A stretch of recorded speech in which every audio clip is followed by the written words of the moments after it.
सत्संग एक पाठशाला है। यहाँ हम लोग पढ़ते हैं,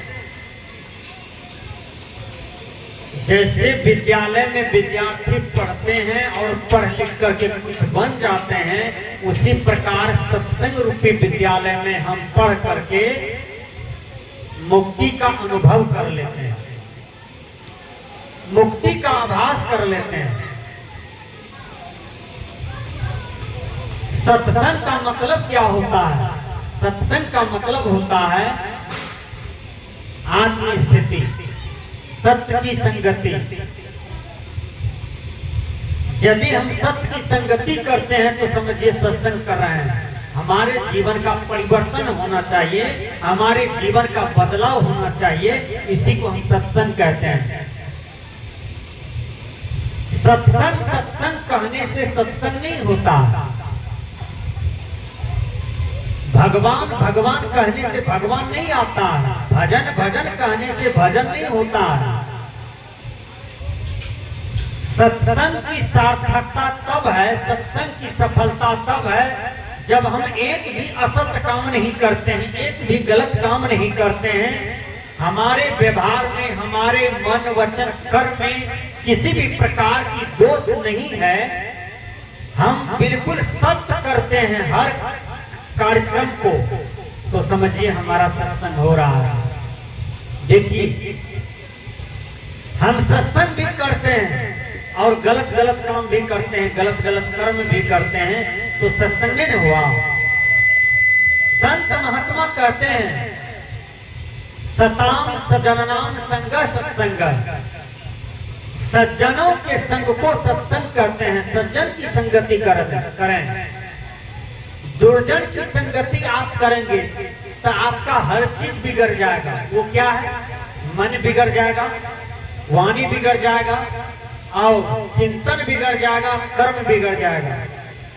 तो जब आपका ये सब बिगड़ जाएगा तो आपके जीवन में अशांति आएगी, आपके जीवन में नाना प्रकार के टेंशन आएंगे, आपके जीवन में नाना प्रकार के दुख आएंगे। तो ये देने वाला कौन है? आप स्वयं दुख को जन्म देते हैं और आप स्वयं दुख को निवारण भी कर सकते हैं। शास्त्रकार कहते हैं, स्वयं कर्म करो क्या आत्मा स्वयं तत्फल सुनते, स्वयं धर्मति संसारे स्वयं तस्मात् विमुच्यते। ये आत्मा स्वयं कर्म करती है, स्वयं फल भोगती है। स्वयं अज्ञान से जब ज्ञान का विकास करती है तब ये आत्मा मुक्त हो जाती है। लेकिन हम अज्ञान में ये सारे कार्यक्रम कर रहे हैं। आज ये सत्संग पाठशाला आपको बता रहे हैं कि मेरे भाइयों, चोरी नहीं करना चाहिए, झूठ नहीं बोलना चाहिए, नशा नहीं खाना चाहिए, बेविचार नहीं करना चाहिए और हिंसा नहीं करना चाहिए। ये सत्संग आपके जीवन को परिवर्तन करवा रहा है कि 5 पाप नहीं करना चाहिए। यदि आप पाप करते हैं तो, यदि आप ये 5 पाप नहीं करते हैं तो आपका सत्संग हो रहा है। बाबा नहीं करते हैं, सत्संग नित और ध्यान नित रहिए करत संलग्न हो। चोरी हिंसा नशा झूठ बेविचार करना चाहिए। चोरी हिंसा नशा झूठ बेविचार तजना चाहिए। ये 5 पाप का त्याग करो, तुम्हारा सत्संग हो गया। ये बाबा नहीं कर रहे हैं। कबीर साहब इन्हीं को कहते हैं, करो सत्संग भरम कर टूटे। यानी सत्संग करो, आपके जीवन में जो भी भरम है वो सब मिट जाएंगे, वो सब हट जाएंगे, वो सब टूट जाएंगे। आज हमारे समाज में नाना प्रकार के भरम है। कितने प्रकार के भरम से ये जीव बांधा हुआ है, उसका वर्णन नहीं है। तो सत्संग पाठशाला जो है, इसमें जो भी पढ़ते हैं उसका जीवन बदल जाता है, उसका जीवन बनने लगता है। जैसे कुम्हार बर्तन को बनाता है और बर्तन को बेचता है तो वह कीमत में बिकता है, वह दाम में बिक जाता है। उसी प्रकार गुरु रूपी कुम्हार, सत्संग रूपी पाठशाला आपके आपके जीवन को बनाते हैं, तब आपका जीवन का महत्व बढ़ जाता है, आपका जीवन ऊपर उठता है।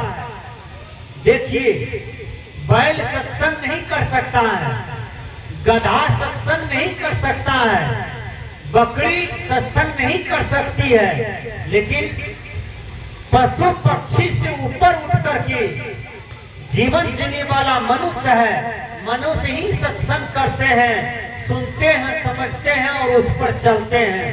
केवल मनुष्य जोड़ी को प्राप्त है, क्योंकि इसमें बुझने समझने का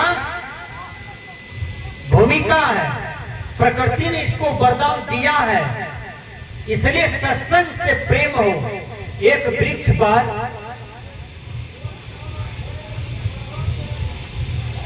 कबूतर और कबूतरी रह रहा था। ध्यान से सुनिए, बहुत सुंदर कथा है। कबूतर कबूतरी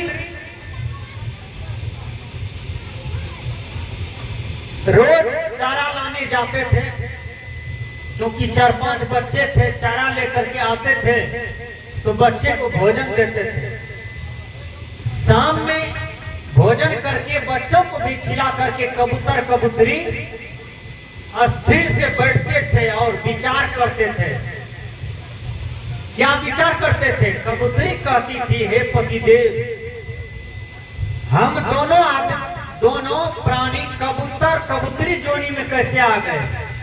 कबूतरी देखिए समझाती है पति को कि हम दोनों प्राणी कबूतर कबूतरी जोड़ी में कैसे आ गए।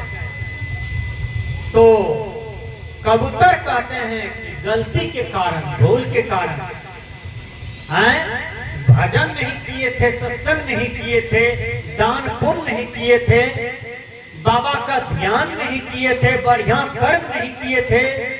इसलिए 84 लाख जोनी को झेलते झेलते आज हम दोनों प्राणी कबूतर कबूतरी जोनी में हैं। देखिए, तो कबूतर से कबूतरी प्रश्न करती है कि हे पतिदेव, हम लोग तो गलती किए तो ये दंड भोग रहे हैं, लेकिन ये कबूतर जोनी से मुक्ति पाने के लिए उपाय क्या है?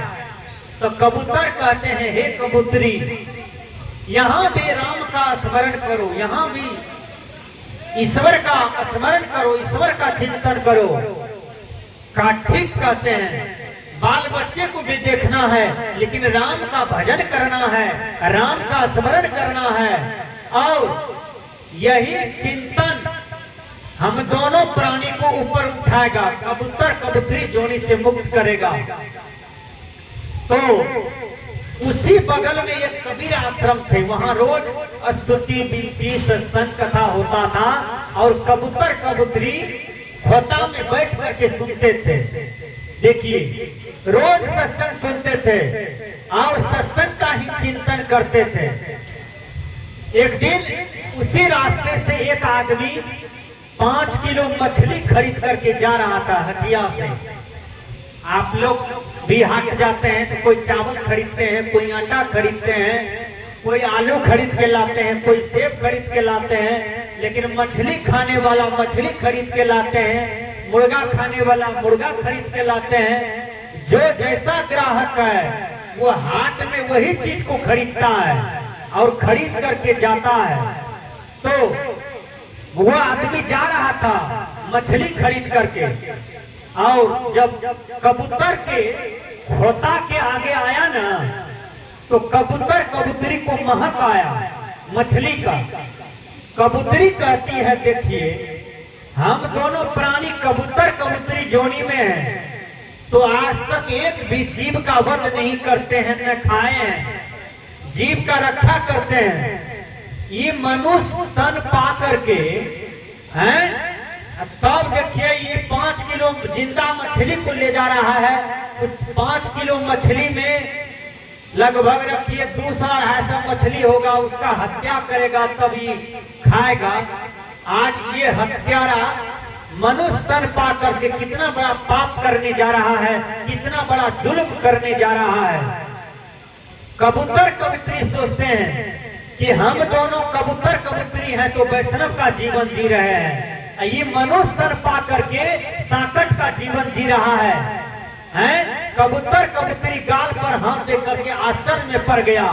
विचार कीजिए सज्जनों, वो पक्षी में समझ है। आपका गाय कहीं पर चले जाए तो गाय चर करके बथान पर आ जाती है, उसको कितना समझ है। बैल चर करके घास खा करके बथान पर आ जाती है, आ जाता है। जो बिल्ली को पोसते हैं, कुत्ता को पोसते हैं, वो भी 1 घंटा के बाद मालिक के दरवाजे पर आ जाता है। लेकिन याद रखिए, ये मनुष्य कितना गड़बड़ है। ये अपना जगह पर नहीं आता है, जगह छोड़ बैठा है। कैसे? हम माँ बाप के बेटा हैं, हमको माँ बाप के पास रहना चाहिए, लेकिन माँ बाप के पास नहीं रहते हैं। माँ बाप से नफरत करते हैं, माँ बाप से वैर करते हैं, माँ बाप को दुलार नहीं करते हैं, प्यार नहीं करते हैं, माँ बाप का सेवा नहीं करते हैं। आज हम माँ बाप के जगह को छोड़ देते हैं, अलग हो जाते हैं। पशु अपना जगह पर आ जाता है, लेकिन हम बेटा होकर के माँ बाप के चरण में नहीं है, तो हम जगह पर कहाँ हैं? हम तो भसियाए हुए हैं। संत कहते हैं कि अपने जीवन का परिवर्तन करो, अपने जीवन को बदलो, अपने जीवन को सुधार करो। ध्यान दीजिएगा, कबूतर कबूतरी गाल पर हाथ देकर के चिंतन करता है कि हे हम दोनों प्राणी यदि मनुष्य तन प्राप्त कर जाते तो कितना भक्ति करते। ये मनुष्य तन पा करके मांस मछली मुर्गा अंडा जीव हत्या वाला काम करता है। ये मर करके अभागा कौन सी जोनी में जाएगा। हम दोनों गलती किए हैं तो कबूतर कबूतरी में आए, कितना कीड़ा किरमिट शरीर धारण किए। इसलिए बाबा में ही कहते हैं, आवागमन सम दुख न दूजा, इसके निवारण के लिए प्रभु भक्ति करनी चाहिए। धर्म स्वरूप बाबा कहते हैं, जहाँ आशा वही बासा होता है। तो कर्म के अनुसार आप शरीर को त्याग कीजिएगा। जैसा काम किए हैं इस हाथ से, वैसा ही जोनी आपको मरने के बाद प्राप्त होगा। इसलिए सत्संग रूपी पाठशाला आपके जीवन को बदलता है, आपके जीवन को बनाता है, आपको ऊपर उठाता है। इसलिए संत